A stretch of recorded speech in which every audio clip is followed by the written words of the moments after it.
السلام علیکم ورحمۃ اللہ وبرکاتہ۔ مجھے امید ہے آپ سب لوگ خیریت سے ہوں گے۔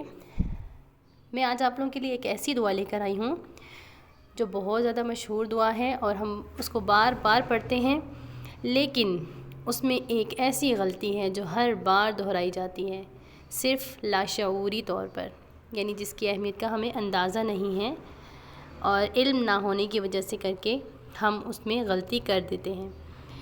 تو آج ہم اس میں سیکھیں گے کہ غلطی کیا ہے اور اس کو صحیح پڑھنے کا طریقہ کیا ہے۔ تو چلیے ہم آغاز کر لیتے ہیں۔ جی، تو یہ دعا ہے، دعا حضرت موسیٰ علیہ السلام جو انہوں نے فرعون کے پاس جانے سے پہلے اللہ تعالیٰ سے مانگی۔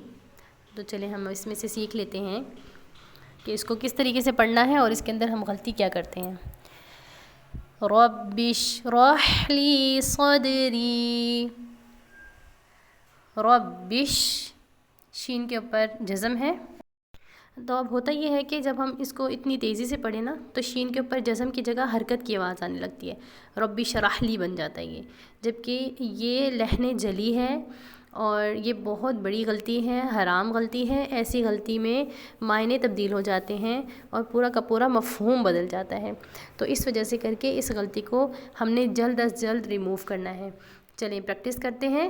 رب اشرح، ایک دفعہ پھر سے اس کی پریکٹس کرتے ہیں۔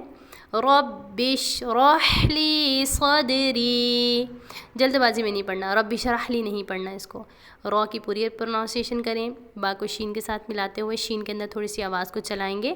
رب اشرح لی صدری ویسر لی امری واحلل عقدۃ من لسانی یفقہوا قولی۔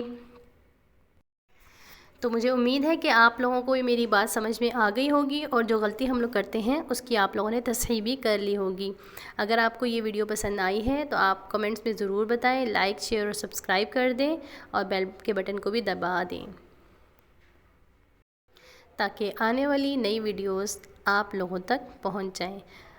انشاءاللہ ملتے ہیں نئی ویڈیو کے ساتھ۔ السلام علیکم ورحمۃ اللہ وبرکاتہ۔